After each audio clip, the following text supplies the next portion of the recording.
आगाज में आपको बताएं कि वजीर आजम की आर्मी चीफ के खिलाफ सोशल मीडिया मुहिम की मजम्मत। वजीर आजम ने मुहिम चलाने वालों के खिलाफ कार्रवाई की भी हिदायत कर दी। वजीर आजम ने कहा कि 9 मई के वाकयात के लिए भी ऐसी ही ज़हन साजी की गई थी। इदारों के खिलाफ हर साजिश को कुचल देंगे। फौज और उसके सरबराह के खिलाफ मीडिया मुहिम आज़ादी इजहार के जुमरे में नहीं आता।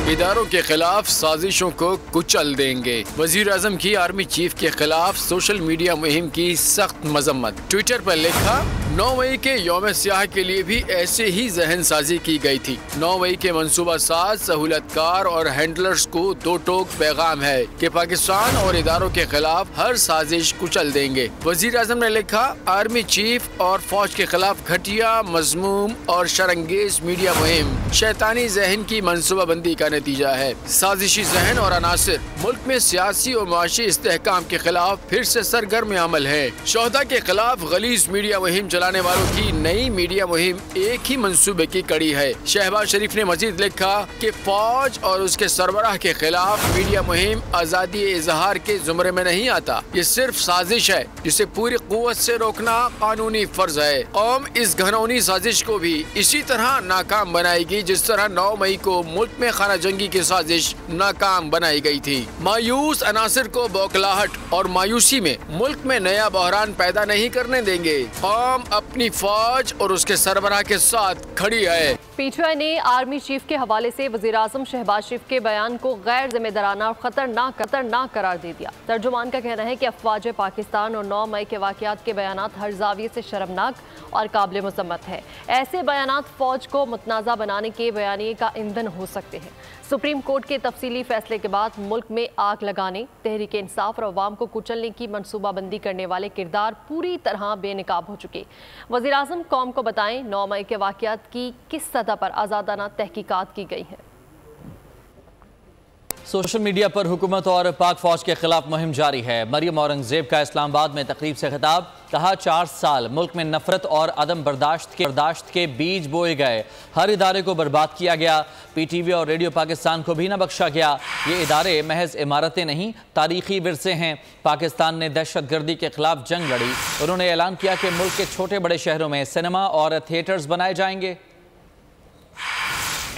तरह 4 साल नफरत के बीज बोए गए, अदम बर्दाश्त के बीज बोए गए, गाली गलोच के बीज बोए गए और जिस तरह एक एक्सट्रीम लेवल के ऊपर चीज़ों को ले जाकर इस मुल्क के अंदर नफरत फैलाई गई। ये सबसे अहम तरीन वक्त है कि पाकिस्तान की आवाम को, पाकिस्तान के नौजवान को एक ऐसा अल्टरनेटिव दिया जाए, एक ऐसा अल्टरनेटिव दिया जाए जिसके ज़रिए पाकिस्तान के जो बच्चे हैं वो मस्बत जो एक्टिविटीज़ हैं उसके अंदर अपने आप को इंगेज कर सकें। 2017-2018 में पाकिस्तान की पहली कल्चर पॉलिसी और पाकिस्तान की जो फिल्म पॉलिसी थी उसकी बुनियाद रखी गई थी और 2018 का जो बजट पाकिस्तान मुस्लिम लीग नून देकर गई थी उसमें उस पॉलिसी की इम्प्लीमेंटेशन का आगाज़ हो चुका। लेकिन अनफॉर्चुनेटली जिस तरह हर अदारे को तबाह किया गया, 4 साल ना PTV छोड़ा गया, PTV को ए स्पोर्ट्स के हवाले कर दिया, PTV स्पोर्ट्स को, ताकि ये अदारा बर्बाद हो जाए और किसी तरह उस लेवल पर आ जाए जो उस वक़्त के वजीर थे कि इसकी नीलामी हो। चीन ने PTI को इक़्तिदार में लाने से रोकने की कोशिश की थी। वफाकी वजीर एहसन इकबाल ने बड़ा दावा कर दिया।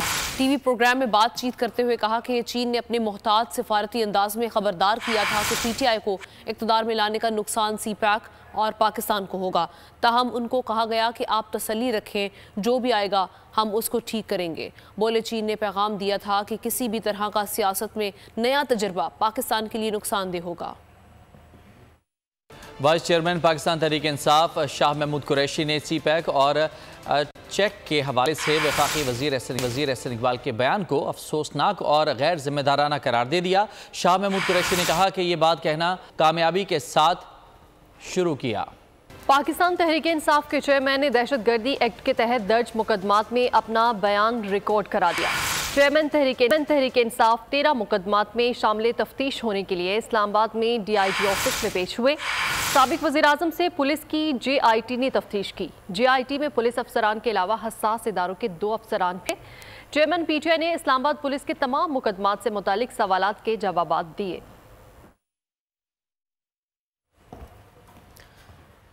दुबई में शरीफ और जरदारी खानदान की मुलाकात पर मौलाना फजलुर रहमान ने एतराज उठा दिया। बोले अब पीटीएम की जरूरत ही नहीं रही। इतने बड़े इकदाम पर मुशावरत नहीं की गई। दावा किया कि पीटीआई दौर में उन्हें चेयरमैन सेनेट बनाने की ऑफर की थी, लेकिन मैंने इनकार कर दिया। फजलुर रहमान ने कहा कि इंतखाबात वक्त पर होंगे। एतमाद में लिए बगैर दुबई में मुलाकात क्यों की? मौलाना फजलुर रहमान आसिफ जरदारी और नवाज शरीफ से नाराज हो गए। पेशावर में सहाफियों से गैर रस्मी मुलाकात के दौरान मौलाना फजलुर रहमान ने कहा कि नून लीग ने दुबई में मुलाकात से मुताल्लिक एतमाद में नहीं लिया था, अब पीडीएम की जरूरत ही बाकी नहीं रही। मौलाना फजलुर रहमान ने कहा वजीर आजम कह चुके हैं कि मुद्दत पूरी होने पर हुकूमत छोड़ देंगे, मुल्क में इंतखाबात अपने वक्त पर होंगे। मौलाना फजलुर रहमान ने दावा किया कि तहरीक इंसाफ के दौर में इन्हें चेयरमैन सेनेट बनने की ऑफर की गई थी, लेकिन उन्होंने इनकार कर दिया।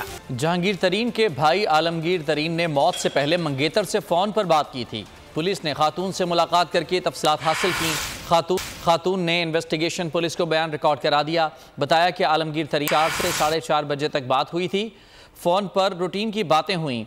उसी रात 1 से 2 बजे के दरमियान आलमगीर ने मुबैना खुदकुशी कर ली। पुलिस को कत्ल के ताहाल कोई शवाहिद नहीं मिल सके। फॉरेंसिक की रिपोर्ट और पोस्टमार्टम के बाद तफ्तीश का दायरा कार मजीद वसी किया जाएगा। यूनान में हमारी कश्ती को नेवी के जहाज ने खुद डुबोया। यूनान कश्ती हादसे में जिंदा बच जाने वाले शहरी के इंकशाफात। उस्मान सदीक ने कहा कि जिस वक्त कश्ती डूब रही थी तब नेवी का जहाज करीब था, जिसका अमला सारा मंजर देख रहा था। एफआईए ने इंसानी स्मगलिंग में मुलव्वस अहम मुलजिम को गिरफ्तार कर लिया। मुलजिम मोहम्मद सलीम सुनियारे को गुजरात से गिरफ्तार किया गया। मुलजिम यूनान कश्ती हादसे के मरकजी मुलजिम आसिफ साई है। मुलजिम ने कई पाकिस्तानियों को गैर कानूनी रास्ते से यूरोप भिजवाने के लिए करोड़ों रुपए बटोरे। मुलजिम के खिलाफ 9 मुकदमात एफआईए गुजरात सर्कल में दर्ज हैं। मुलजिम हुंडी के जरिए अपने भाई आसिफ को पैसे भिजवाता था। और अभी आपको बताएं कि स्वीडन में कुरान पाक की बेहुरमती के खिलाफ दुनिया भर में एहतजाज का सिलसिला जारी है। स्वीडन में एहतजाज के हवाले से बात कर लेते हैं। बोल न्यूज़ के नुमाइंदे जुबैर हुसैन हमारे साथ मौजूद हैं। जुबैर बताइएगा, पूरी दुनिया में एहतजाज किए जा रहे हैं, स्वीडन में जो एहतजाजी मुजाहरे हैं उसके हवाले से तफसीलात बताइएगा। जी, आज स्वीडन की तारीख का अहम जो है वो प्रोटेस्ट माना जा रहा है, क्योंकि स्वीडन की तमाम तर मजहबी जमातों ने यकजा होकर आज प्रोटेस्ट की कॉल दी, जिसकी वजह से दारुल हुकूमत स्टॉकहोल्म और स्वीडन के तीसरे बड़े शहर और मुसलमानों की आबादी के लिहाज से दूसरे बड़े शहर माल्मो में आज अवाम का जम्मे गफीरिया मौजूद है। हर उम्र के अफराद, बूढ़े, बच्चे, जवान, मकतबा फिक्र चाहे कोई भी हो, किसी भी फिरके से उनका ताल्लुक हो, सब के सब एक ही जगह मौजूद है और सबका यही कहना है कि हमारी मजहबी किताब को तहफ़्फ़ुज़ दिया जाए, हमारी कुरान की बेहुरमती ना की जाए। और ये इस तरह का एक मुनफरिद किस्म का जो एहतजाज मुनक्किद हुआ वो कोई बड़े अरसे में नहीं, बहुत शॉर्ट नोटिस पे जब आवाम को बुलाया गया तो हज़ारों की तादाद में, आप मेरे पीछे देख भी सकते हैं कि माल्मो शहर में इस वक्त मैं मौजूद हूँ। इस वक्त आवाम की काफ़ी तादाद यहाँ मौजूद है। इससे पहले भी यहाँ पर एहतजाज होते रहे हैं, लेकिन इतनी बड़ी तादाद में आज तक कभी मुसलमान इकट्ठे नहीं हुए। हम सुनते आए कि एक हो मुस्लिम हरम की पासबानी के लिए, तो आज हम ये मंजर देख सकते हैं कि हमारे मुसलमान जो है वो हरम की पासबानी और कुरान की अजमत के लिए यकजा होकर यहाँ मौजूद है। जुबैर, बहुत शुक्रिया, आपने तफसीलात से आगाह किया। और अभी आपको खबर देंगे कि वफाकी वजीर एहसान मजारी कहते हैं अगर भारतीय टीम एशिया कप खेले पाकिस्तान नहीं आती तो पाकिस्तान को भी अपनी टीम वर्ल्ड कप के लिए इंडिया नहीं भेजनी चाहिए। पाकिस्तान मेज़बानी करता है तो सिक्योरिटी के बहाने बनाए जाते हैं, हालांकि इंडिया में सिक्योरिटी की सूरत हाल भी इंतहाई ख़राब है। बॉल से बातचीत में एहसान मजारी ने कहा कि अगर भारत की टीम ना आई तो हम वर्ल्ड कप में भी न्यूट्रल वेन्यू का मुतालबा करेंगे। भारत को चाहिए कोई एशिया कप आगे खेलेगी तो पाकिस्तान को होस्ट कर रहे हैं। हमेशा उन्हें बहाना बनाया सिक्योरिटी का। इंडिया में राइट्स नहीं होते क्या? उधर सिक्योरिटी का इंडिया में सही है क्या? इधर भी आप इंग्लैंड टीम खेल गई थी, न्यूजीलैंड की टीम खेल गई, उनको कोई प्रॉब्लम नहीं है खेलने से। इंडियन टीम खाली सिक्योरिटी का बहाना बना के सिक्योरिटी का ये है वो है, उस चक्कर में नहीं आना चाह रहे। अगर वो यहाँ नहीं आता इंडिया खेलने के लिए और डिमांड करता है न्यूट्रल वेन्यूज पे खेलना, तो हमें भी फिर वर्ल्ड कप हम भी कहेंगे हमने भी न्यूट्रल वेन्यूज पे खेलना, हम भी इंडिया के साथ खेलेंगे। अभी जो कमेटी रिकमेंड करेगी, रिकमेंडेशन भेजेगी प्राइम साहब को, फिर उस पर प्राइम साहब फैसला करेंगे। दूसरी जानिब भारत आबी जारहियत से बाज न आया। चनाब के बाद रावी में भी पानी छोड़ दिया। पाकिस्तान के दरियाओं में सैलाबी सूरत हाल 48 घंटों में ऊंचे दर्जे के सैलाब का खदशा। शकरगढ़ में दरियाए रावी के पार भी रैला आने से 50 से ज्यादा अफराद फंस गए। PDMA ने अलर्ट जारी कर दिया। निगरान वज़ीर आला मोहसिन नकवी का दरियाए रावी का दौरा, कहा भारत ने रूटीन का पानी छोड़ा है, पंजाब में सैलाब का कोई खतरा नहीं। मानसून बारिशों का सिलसिला जारी है। लाहौर शाहगोर पीर दरबार के करीब घर की दीवार गिर गई, मलबे तले दबकर लड़का जाँ बहक और बच्ची जख्मी हो गई। थरपारकर के गांव भागन में 10 साला बच्चा डूबकर जाँ बहक हो गया। मुल्क भर में 25 जून से अब तक 76 अफराद जान की बाजी हार गए हैं, 133 अफराद जख्मी हुए। मानसून बारिशों ने मुल्क में तबाही मचा दी। 25 जून से अब तक 76 अफराद जान की बाजी हार गए। हालिया बारिशों से मुल्क भर में 133 अफराद जख्मी हुए। नेशनल डिजास्टर मैनेजमेंट अथॉरिटी ने रिपोर्ट जारी कर दी। सबसे ज्यादा 38 अमवात पंजाब में रिपोर्ट हुई। खैबर पख्तूनख्वा में 20, बलूचिस्तान 5 और आजाद कश्मीर में 3 अमवात हुई। मुल्क भर में 78 घरों को नुकसान पहुँचा। हालिया वाक़े में लाहौर के इलाके शाहगोर पीर दरबार के करीब घर की दीवार गिर गई, मलबे तले दबकर 10 साला अमीर अली जाँ बहक और 3 साला बच्ची जख्मी हो गई। थरपारकर के गांव भागल में बारिश के पानी में डूबकर 10 साला बच्चा जाँ बहक हो गया। बच्चे की शनाख्त 10 साला ज़काउल्लाह वालिद खान मोहम्मद रहमून के नाम से हुई। पंजाब के जिला जेहलम में GT रोड पर सिलेंडर धमाके से 3 मंजिला इमारत जमीन बोझ हो गई। धमाका होटल में गैस लीकेज के बायस हुआ। वाक़ये में मदे 7 अफराद को निकाला गया, जबकि 6 जाँ बहक हो गए। जेहलम में सिलेंडर धमाके से होटल की इमारत गिरने के बाद इमदादी कार्रवाइयां जारी हैं। इमारत का 95% हिस्सा खाली करा लिया गया है। इमदादी कार्रवाइयों के हवाले से मजीद तफसीलात जानते हैं हमारे नुमाइंदे यासिर फहमीद से। जी बिल्कुल, जेहलम GT रोड मकाम पर एक अफसोसनाक वाक़या पेश आया, जिसमें होटल की 3 मंजिला इमारत जो है वो सिलेंडर धमाके के बाद मुनहदम हो गई, जिसके बाद इमदादी कार्रवाइयाँ शुरू की गई। इमदादी कार्रवाइयों को अब तक तकरीबन 9 घंटे गुजर चुके हैं और एक फ़र्द का बताया जा रहा है कि वो अभी भी मलबे तले मौजूद है और रेस्क्यू कार्रवाइयाँ उस शख्स की तलाश तक जारी रहेंगी। मेरे साथ इस वक्त मौजूद हैं डिप्टी कमिश्नर जेहलम। जी, ये बड़ा एक दिल खराश वाक़या पेश आया। आपके नोटिस में है कि ये सुबह 9:45 बजे तकरीबन गैस सिलेंडर फटने की वजह से ये ब्लास्ट हुआ है। अनफॉर्चुनेटली 6 अफराद इसमें उनकी डेथ हुई है, बाकी तकरीबन 10 के करीब ज़ख्मी हैं। अभी तक एक गैर मुसद्दका इतला है एक बंदे की हमें मलबे तले, उसके लिए हम एफर्ट्स कर रहे हैं। जी, इस वक्त तकरीबन हमारा 98% जो है वो एरिया हमने सर्च आउट कर लिया है और जस्ट 2% एरिया है, उस पर से डेब्रीज हम लोग उठा रहे हैं।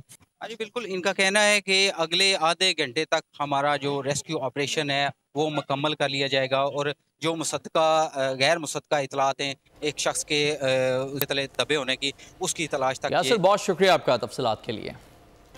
मकरान कोस्टल हाईवे पर डीजल से भरा ट्रेलर उलटने के बाद आग लगने से 3 अफराद झुलसकर जाँ बहक हो गए। गुजरांवाला में फैक्ट्री में आग लगने से 6 अफराद झुलस गए। मेलसी में ट्रॉलर की टक्कर से मोटरसाइकिल सवार मियाँ बीवी शदीद जख्मी हुए। 2 बच्चे मौके पर जाँ बहक हो गए। ट्रेन गधा गाड़ी से टकरा गई। और अब बात करेंगे लोड शेडिंग के हवाले से। तो मुल्क भर में बिजली की लोड शेडिंग का दौरानिया बढ़ गया। गर्मी के दौरान लोड शेडिंग से आवाम बेहाल हैं। छोटे शहरों और देहातों में लोड शेडिंग का दौरानिया 16 घंटे से भी तजावुज़ कर गया। दीगर इलाकों में भी 8 घंटे की लोड शेडिंग मामूल बना दी गई। कराची में बिजली और पानी की अदम फराहमी के खिलाफ अवाम सड़कों पर निकल आए। नाजिमाबाद नंबर 2 पापोश नगर और औरंगी टाउन के रिहायशियों ने एहतजाज के दौरान सड़कें ब्लॉक कर दी, जिससे ट्रैफिक की रवानी मुतासिर हुई। नाजिमाबाद में पुलिस से मुज़ाकरात के बाद मुजाहिरीन मुंतशिर हो गए और सड़क को खोल दिया गया। बिजली दो पानी दो के इलेक्ट्रिक नामंजूर, ओवर बिलिंग नामंजूर। बिजली और पानी की बंदिश पर कराची के अवाम का पारा हाई। नाजमाबाद पापोश नगर और औरंगी टाउन में एहतजाज। नाजमाबाद नंबर 2 पापोश कॉलोनी के रिहायशी बिजली और पानी की अदम फराहमी के खिलाफ सड़कों पर निकल आए। मुजाहिरीन ने रुकावटें खड़ी करके सड़क बंद कर दी और के इलेक्ट्रिक के खिलाफ शदीद नारे लगाए। पुलिस मुज़ाकरात करने पहुंची और मुजाहिरीन को यकीन दहानी कराई, जिस पर वो पुरअमन तौर पर मुंतशिर हो गए। उधर औरंगी टाउन 5 नंबर चौक के करीब भी अवाम ने पानी की अदम फराहमी के खिलाफ एहतजाज किया। इलाका मकीनों का कहना था कि 1 माह से पानी फराहम नहीं किया जा रहा। मुजाहरे में खवातीन की बड़ी तादाद भी शरीक हुई। मुजाहिरीन ने दोनों अतराफ की सड़कें ब्लॉक कर दी। कराची में जराइम की ज्यादती ने शहरियों को गैर महफूज कर दिया, जबकि कानून नाफिज करने वाले इदारे बेबस नजर आ रहे हैं। गुज़िश्ता 24 घंटों में लांढी, धाबेजी, नीपा चौरंगी, न्यू कराची और लकी स्टार पर जराइम और पुलिस की कार्रवाइयों के मुख्तलिफ वाक़यात पेश आए हैं। कराची के गुलिस्तान जोहर में खातून को जिनसी हरासा करने वाले मुलजिम का तस्वीरी खाका भी तैयार कर लिया गया। तस्वीरी खाके और मुख्तलिफ CCTV फुटेज की मदद से मुलजिम की कर दी गई। पुलिस हुकाम के मुताबिक तस्वीरी खाका मुबैना मुलजिम से 60% तक मुशाबहत रखता है। मुख्तलिफ CCTV फुटेज और जियो फेंसिंग का अमल भी जारी है। गुज़श्ता रोज़ शहरियों ने 3 अफराद की निशानदेही की थी। तीनों अफराद से तफ्तीश की गई, जिन्हें बाद में रिहा कर दिया गया। जाए वक़ुआ और एतराफ़ के 300 अफराद के बयानात कलम बंद किए गए। ताहाल किसी भी शख्स ने मुलजिम को शनाख्त नहीं किया। और यहाँ आपको बताएं कि लंदन में पाकिस्तान हाई कमीशन में तोड़ फोड़। वेस्टमिनिस्टर मजिस्ट्रेट कोर्ट का PTI के हामी पर जुर्माना, मुआवजा अदा करने का हुक्म। आमिर वसीम चौधरी ने चेयरमैन PTI की गिरफ्तारी हाई कमीशन में तोड़ फोड़ की थी।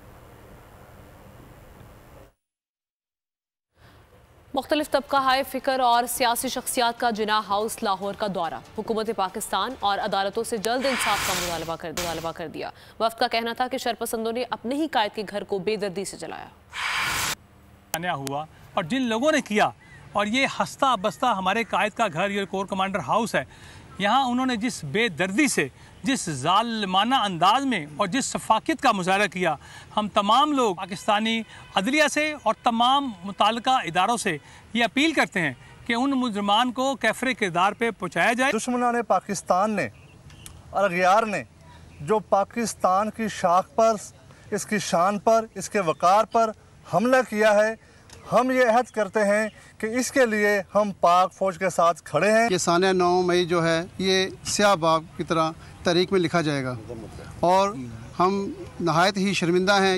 ये जो लोग मुलव्वस हैं, हम रिक्वेस्ट करते हैं तमाम अदारों से उनको कड़ी से कड़ी सज़ा दी जाए और इबरतनाक सज़ा दी जाए। वतन के लिए जान का नजराना पेश करने वाले शोहदा को पूरी कौम का सलाम। बहादुर और निडर कैप्टन मोहम्मद अम्मार हुसैन शहीद ने दिफाए वतन की खातिर शहादत को गले लगाया। कारगिल जंग में शहीद कैप्टन मोहम्मद अम्मार के लवाहिकीन का कहना है कि 9 मई को शहीदों की यादगारों की तोड़ फोड़ की गई। 9 मई के वाक़यात के तनाजुर में फ़ौज का खुद एहतसाबी का अमल मुकम्मल। मुलव्विस अफराद को बिला तफरीक सजाएं देने पर अवामी रद्द-ए-अमल। अवाम का कहना है कि 9 मई के मनसूबा साज और सहूलतकारों का भी एहतसाब होना चाहिए।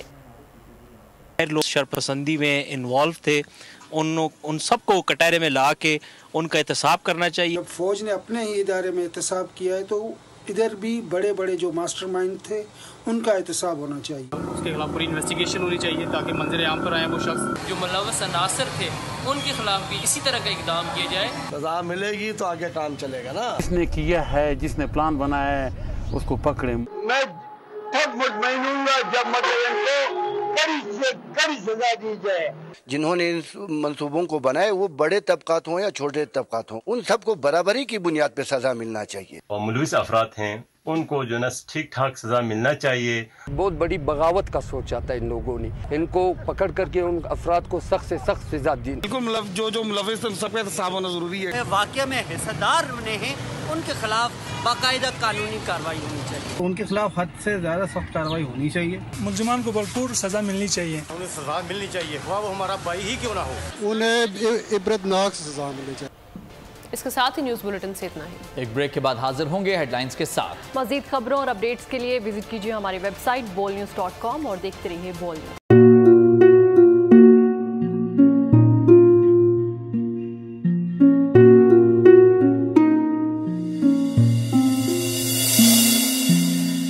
अपना घर यूं छोड़ के आखिर बोल किधर जाएगा। ये जो पड़ा है वक्त कड़ा है, वक्त गुजर जाएगा। अब जिंदगी फैसले की घड़ी, सारी मईशत किधर है खड़ी। करने पड़ेंगे कठिन फैसले, तुझ पे ये कैसी आन पड़ी। देखना अब कुछ यूं बदलेगा हमारा पाकिस्तान खुशियाँ वापस ला कर देगा हमारा पाकिस्तान। देखना अब कुछ यूं बदलेगा हमारा पाकिस्तान खुशियाँ वापस ला कर देगा हमारा पाकिस्तान। देखना अपनी पहचान के लिए बोल, पाकिस्तान के लिए बोल, हमारा पाकिस्तान मिशन मईशत। देखना